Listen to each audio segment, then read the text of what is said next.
You are now watching On Point, a news and public affairs show from California State University, Northridge.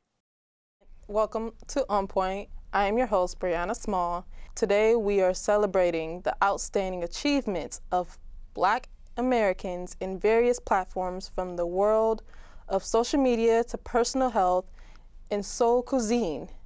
They have redefined the term Black and Proud without any further delay. In our studio today, we are joined by three guests. Personal fitness trainer, Daejon Crawford, welcome. YouTuber, Joseph Sparks, welcome. It's good to be here. And soul food business owner, Norwood Clark, welcome. Pleasure. All of you will share your experiences and success and challenges being part of the community. Thank you all for being here. But before we begin our discussion, our reporter Alex Perez went to a Black History Festival in Inglewood and spoke with many business owners on the importance of their heritage. February is a time of remembrance for members of the African American community as they celebrate Black History Month. And the city of Inglewood is just one of many cities that host a festival to celebrate the historic month. This festival recognizes the achievements and struggles of the community, both through music, dance, clothing, and much more. In addition, here in Los Angeles, you'll see plenty of prideful entrepreneurs who explain what a festival like this means to them. Very powerful and very rich, and constantly finding out new information. As African Americans, we have to be resilient. So this community speaks resiliency. This neighborhood speaks entrepreneurship, Black-owned business. It speaks the future of our children. Ishmael Muhammad's father, who is the owner of Malik Books, preferred to not speak on camera, but his son chimed in on what his dad loves about being a business owner.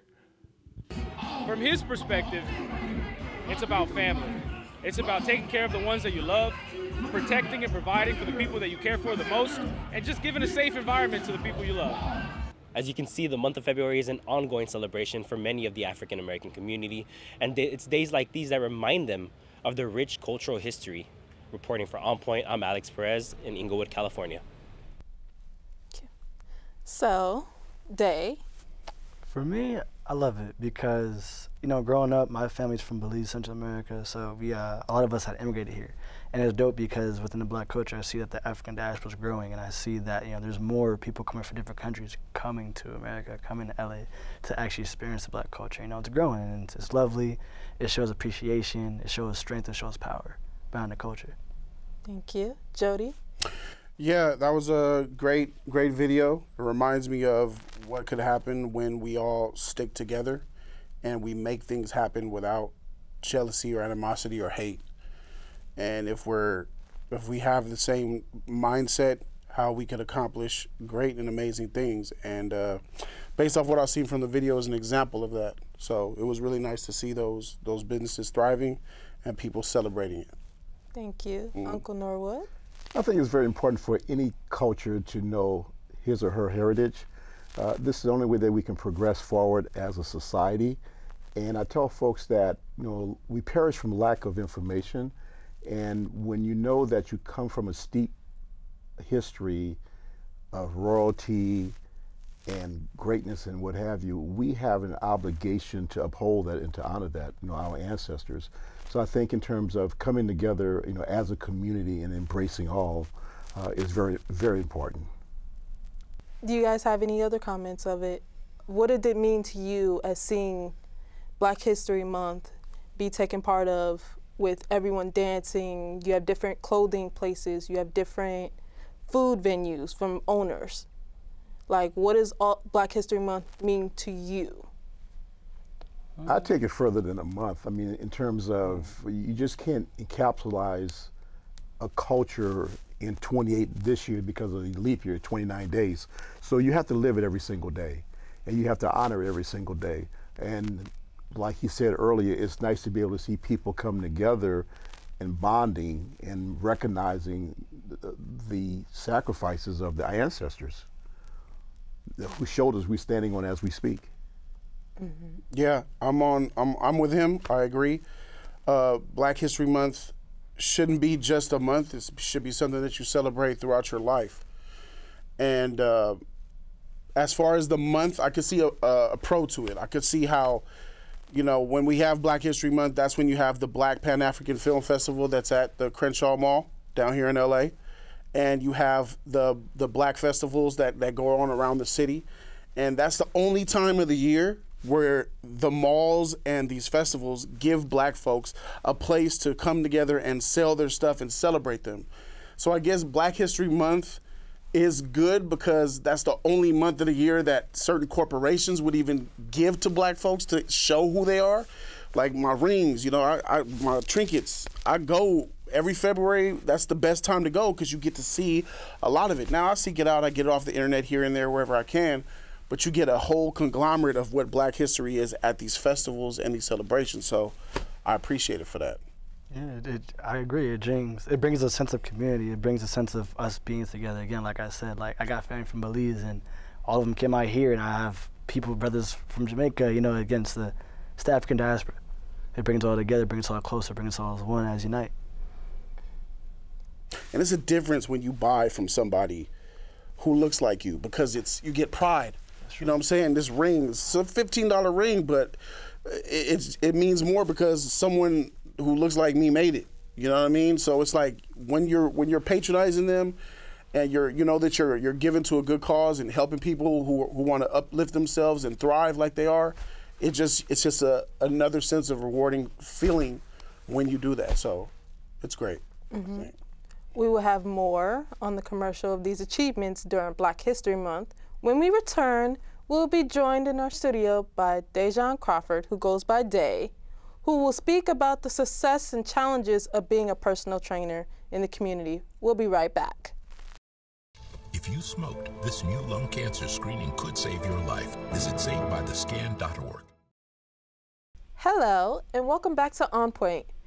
Personal trainer Daejon Crawford, who likes to be preferred to be called Day, he's going to give us a little closer look at life as being a professional training. So, Day, being a professional trainer, how is it? Honestly, being a professional trainer it's amazing. It's very fulfilling because I get to go out there every day, do what I love, help people change their lives through fitness. You know, growing up playing sports, I had coaches, and coaches always taught me to be the better man, become a good version of myself. So why not follow that philosophy throughout life? And it's, you know, I go to these sessions and, you know, at first it was just a person just, you know, lose weight or gain muscle, whatever, but I can tell it's a true energy shift of like their aura of who they are, you know, the mind, the body, and the spirit. And it's a blessing because I get to do what I want to do, but I can still have time to do my other things that I want to do outside, you know, like family, you know, things like that. Mm-hmm. Who are your biggest clients?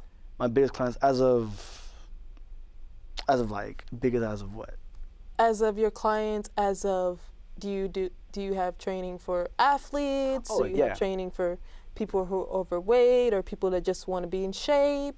For me, my biggest clients are athletes. I love, again, like I said, I played sports back in the day, so I kind of take of what I know from personal experience, and I use it with them. I have a professional dunker. I work with him a lot. I have a couple soccer players, and it's dope because they come to me, and, you know, I do more of a holistic kind of thing. So I train, but I also do rehab and that kind of stuff. So it depends on what they want. They'll come to me like, hey, I'm tight here, or I got, you know, my ankle, this and that, and I just address not the symptom, but the person. That's the difference. Mm-hmm. And then, yeah, what else after that? It would probably be like general population, you know, work with basically like younger athletes, parents, mothers, just trying to just, you know, work with them and kind of allow them to work with like their bodies, you know, with the way they walk, the mechanics, that type of stuff, more of like a physical therapist kind of aspect. Mm-hmm.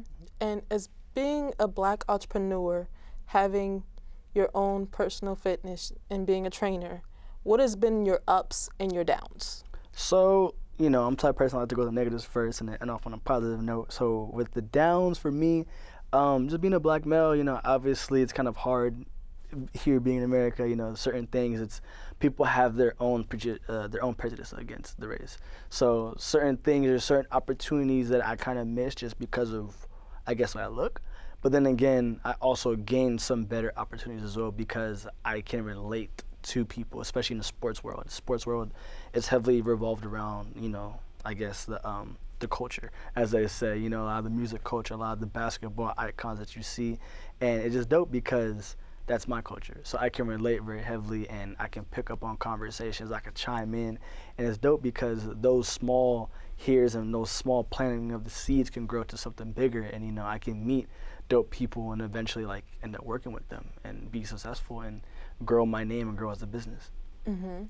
And as you said, being from Belize, how does your family feel with you being a personal trainer out here in LA? Oh, I love it. It's basically like putting them on a map. You know, it's showing, hey, like, yes, I was born here, but I have family from elsewhere, you know. Again, my family came here as immigrants, and now look at me. I'm the first generation, but I'm doing it good. You know, I went to school, I graduated, have my own business, I'm running it. So it shows them that they're proud, that there isn't anything that can stop me from accomplishing my goal. It just shows that it's power, and, you know, it shows like, hey, my family back home was like, look at my grandson, look at my nephew, he's out there doing his thing in the States. And it's like, yeah, now at that point, when I make even more money, I can, you know, be able to be like, I guess, that fishing pool to allow them to come out here, you know, to grow the family and grow the lineage. Mm-hmm. And if you get that opportunity of, let's say you get a phone call from the league that said they want you to be a personal trainer, what team would you be a trainer for? That's a good one.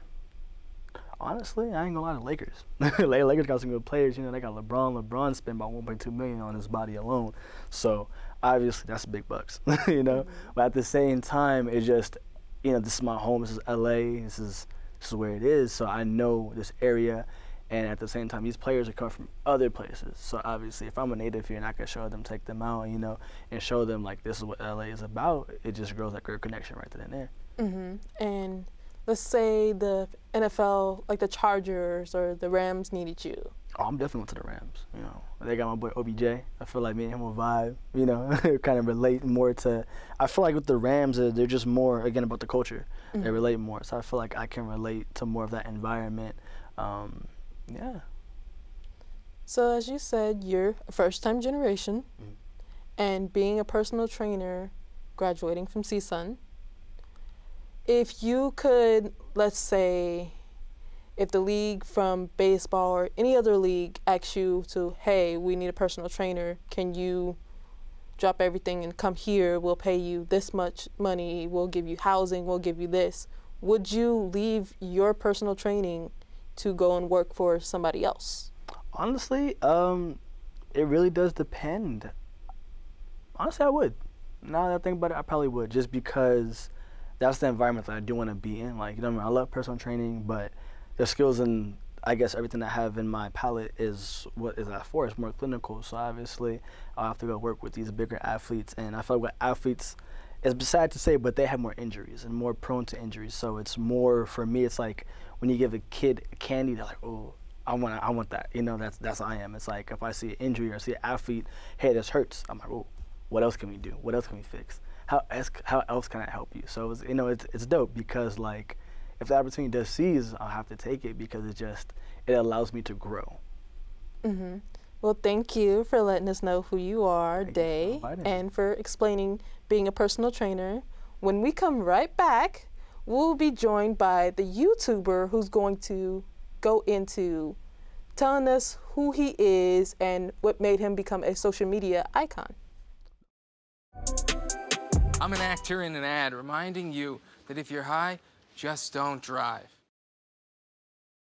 Welcome back to On Point. We are now joined by the YouTuber, content creator, Joseph Sparks, aka Jody.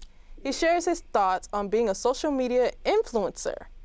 So Jody, what made you want to go into being a YouTuber? Well, thank you for having me. It's good to be here with you. I'll be honest with you. I didn't really want to be a social media influencer. I didn't want to be on YouTube.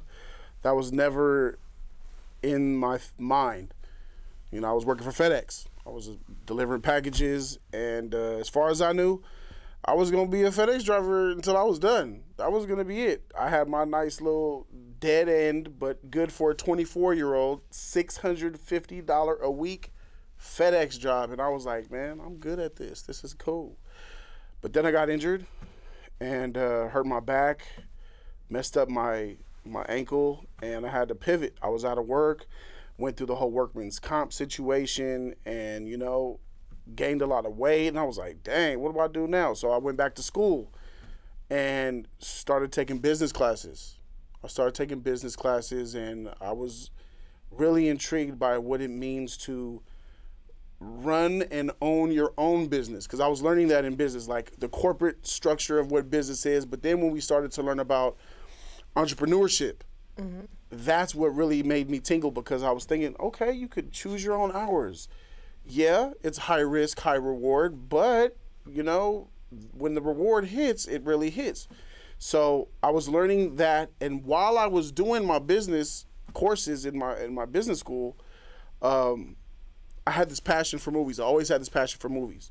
You know, the original Superman movie inspired everything about me. 1995's Braveheart, that movie's my favorite movie ever. So I decided to start, let me just get a phone and just record myself doing a movie review, put it on YouTube just to see what happens. And then people started to care about what I had to say. It was, you know, little views here and there, but it started to become something. So I was like, oh, shoot. I'm learning already in business school what it means to be an entrepreneur, and this YouTube thing could possibly be something. So I was like, man, let's try this out and see what works. 8 years later, YouTuber. You explained that you went to school. What school did you attend? I went to SMC. It's Santa Monica College. It's one of the, I think it has the highest transfer rate to actual universities in the nation.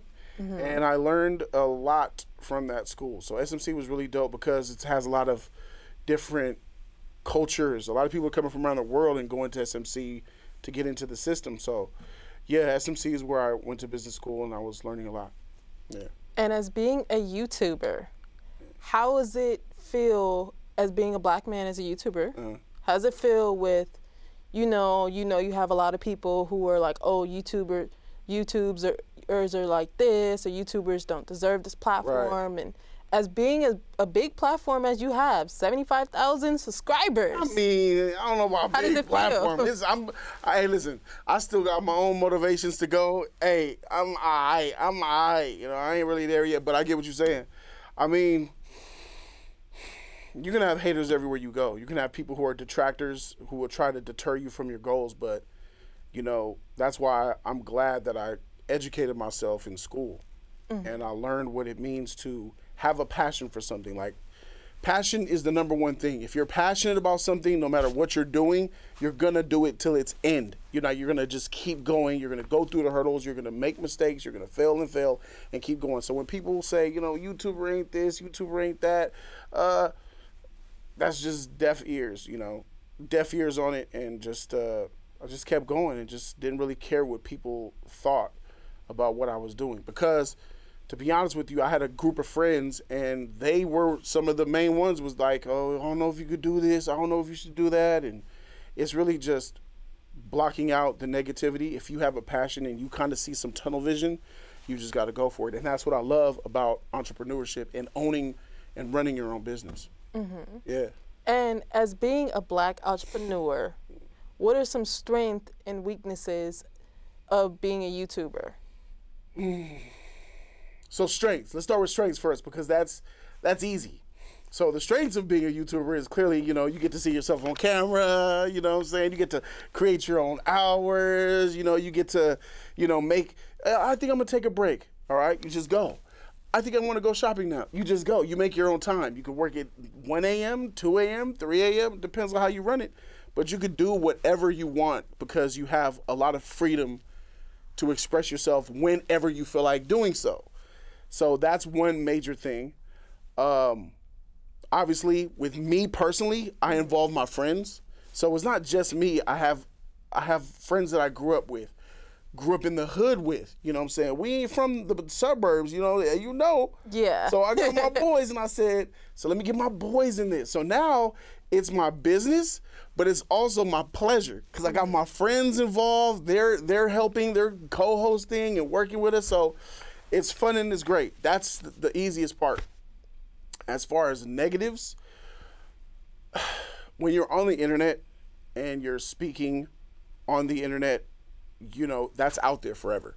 People see it, they can record you, they could hold you accountable for what you say, and that could be bad unless you're very careful. So it's because you're on the internet, you have a lot of responsibility in what you say on the internet. So that's one major thing. Thank you for letting us know what it means to be a YouTuber. When we come right back, we'll be interviewing Norwood Clark, and he will tell us what it takes to be a successful business owner of a soul food restaurant. Thank you. You're welcome. Thank you for having me. I tell my son, I love you every single day. Welcome back. When it comes down to soul food cuisine, restaurant business owner Norwood Clark is a league of his own. He will speak to us about experience of being a soul food restaurant owner. So, Norwood, aka my uncle, how is it being a Black business owner? Well, first of all, congratulations. This is a wonderful show, and thank you for having us here. Let's do a little correction. We have a Cajun Creole, which is a little different than soul food. And basically, with our cuisine, we don't cook with any pork products. If you look at the landscape of New Orleans, you had the Choctaw Indians, you had the Africans, you had the Portuguese Spaniards, the French, the Italian, Irish, and German. So all of our DNAs is intertwined in this one cuisine. And another thing that we pride ourselves on when it comes to our cuisine, no pork products. Everything is clean. And folks are always asking us, why don't you guys cook with pork? Well, if you look at the culture of the Black and brown community, high blood pressure, heart disease, diabetes. So we felt a moral obligation that we still want to be able to be successful, but we're not going to be, not at any cost or any price. And so when your father and your other two uncles, when we decided to do this, we wanted to make sure that we had a great mission for the community. We're community-based, first-generation family business, and we had a moral obligation to make sure we uplift the community, and we're doing that through our cuisine. And in respect to getting into this business, it was something that we never thought we'll get into because of the fact that, well, you know the backstory. We started making pecan candy, the pralines. So back in 1988, we were making pecan candy for all the Nordstroms in California, Oak Brook, Illinois, Minneapolis, Neiman Marcus in Beverly Hills. And then when Mr. Irvin Magic Johnson went into business, he contacted us and we started making products for the theaters.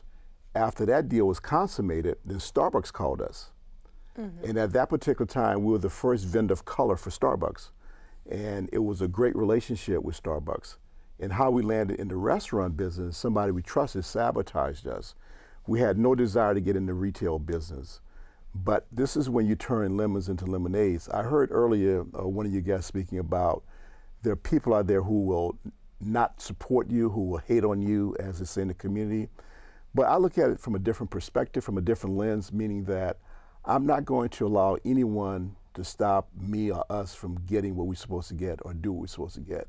And when you reference Black, even though, yes, I am a Black man, but by the same token, one thing I don't focus on religion, I don't focus on economic background, and I don't focus on color. I believe personally and professionally there's only one race of people, that's the human race. And I'm a part of that race. So I'm a proponent and I'm an advocate of respecting life, all life in every form. So when it comes to the challenges that we have in business, it's the same challenges you have in life. And what you have to do, you just have to have the determination just to move forward, irregardless, because whatever you're looking for in life, Brianna, is also looking for you. But do you have the stamina and the patience to go for it or to wait on it? And that's where we've been. You know, it's no way that we've been able to do what we've done if we looked at impediments that we put on ourselves or put in our own minds, because your mind is a very powerful tool. Your mind will tell you you can do something, or your mind will tell you you can't do something. Either way is right. So you have to make the determination.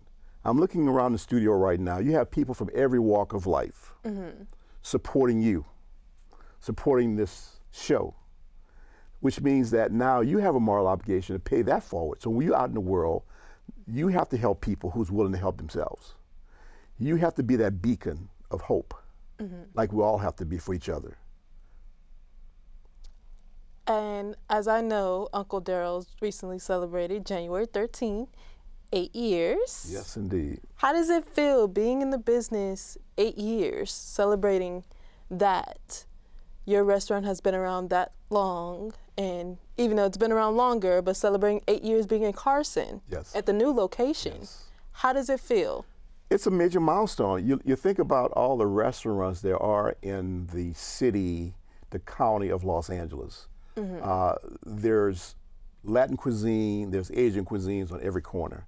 And we're at the bottom of the food chain when it comes to Cajun Creole cuisine, which means that we have to work extra hard to make sure we maintain and sustain our market. When we're in the marina for the 16 years that we're in Marina Del Rey, we had the Dodgers, the Lakers, the Sparks, the Clippers, people from all over the world eating there, the celebrities such as Denzel, Michael Irvin, athlete, Deion Sanders. I mean, it was just a potpourri of people. At our very first location back in '94 in Mid-City, George Lopez, Holly Berry, Nancy Wilson, Ava DuVernay, Jasmine Guy, you know, Ed Harris, Ed O'Neill from Married with Children. Every Friday we had to take food to him. So, but to circle back to the Carson location is a very new market for us because Carson is a blue-collar community. And so when you're dealing in a market that you've never delved in before, you really have to have a sense of the community, and you also have to be engaged in the community. You can't be some carpetbagger going into somebody's community and extracting all the resources and not putting something back. But for us to be able to celebrate 8 years, that was amazing to me as well, especially post-COVID.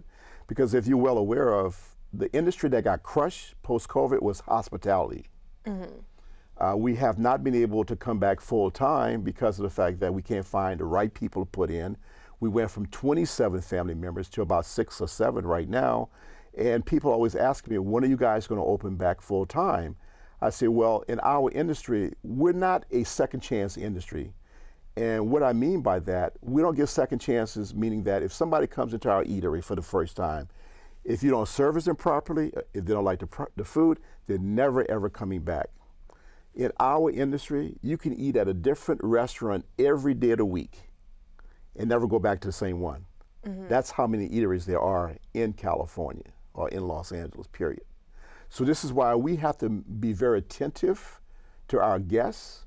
We have to make them feel like family. If you look at the culture of Louisiana, the culture of the South is hospitality. Not just the food, it's hospitality. And that's what we give at Daryl's New Orleans Grill, is hospitality. Beyond that.